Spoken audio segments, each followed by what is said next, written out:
ప్రపంచ దేశాల్లో ప్రభుత్వాలని మార్చటం, తమ విధానాల్ని ఆచరణలో పెట్టించడం, ఎదుటి వాళ్ళ విధానాల్ని మార్చడం, అదే సందర్భంలో తాము అనుకున్నట్టు దేశాలని నడపడం. ఈ వ్యవస్థని నడుపుతున్నటువంటిది అమెరికన్ డీప్ స్టేట్‌కి సంబంధించినటువంటి వాళ్ళు. వాళ్ళే ట్రంప్‌నైనా చేర్చగలరు, బైడెన్నైనా తీసుకురాగలరు. ఇలాంటి వాళ్ళ యొక్క ప్రయత్నం ఓన్లీ అమెరికా మీదనే కాదు, ప్రపంచంలోని వివిధ దేశాల మీద ఉంటోంది.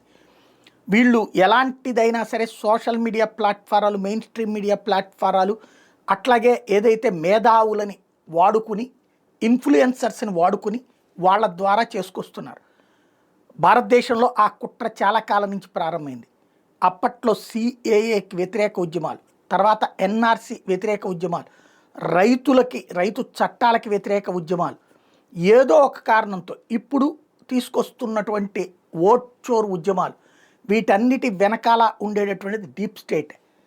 ఇక్కడున్నటువంటి రాజకీయ నాయకుల్ని పిలిచి విందులిచ్చి, వినోదాలిచ్చి, వీళ్ళకి కావలసిన ఫార్ములాలు ఇచ్చి, కావలసిన నిధులు ఇచ్చి, వాళ్ళకు అనుగుణంగా మాట్లాడడానికి ఇన్ఫ్లుయెన్సర్స్ని ఇచ్చి, వాళ్ళకు అనుగుణంగా మాట్లాడడానికి రీచ్ ఇచ్చి, వాళ్ళకి అనుగుణంగా వ్యవహరించడానికి సోషల్ మీడియా ప్లాట్ఫారాలు ఇచ్చి కథ నడుపుతుంటారు. ఈ కథలన్నిటి మధ్య నలపడానికి చేసిన ప్రయత్నంలో నరేంద్ర మోడీ కొంత దెబ్బతిన్నది మొన్న ఎన్నికల్లో. ఒక 32 సీట్ల దాకా తగ్గినాయి. ఓవరాల్గా అంతకు ముందుతో పోల్చుకుంటే 63 సీట్ల దాకా తగ్గినటువంటి పరిస్థితి. బట్ నిలదొక్కున్నాడు.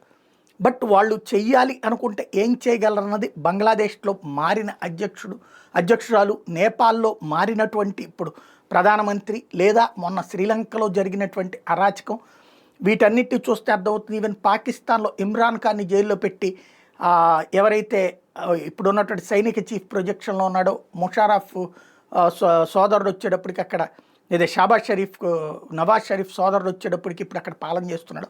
అట్లాంటిది అంటే అసమర్థ, అస్థిరతతో కూడినటువంటి అసంపూర్ణ ప్రభుత్వాలుంటే వీళ్ళు చెప్పినట్టు నడుస్తారు.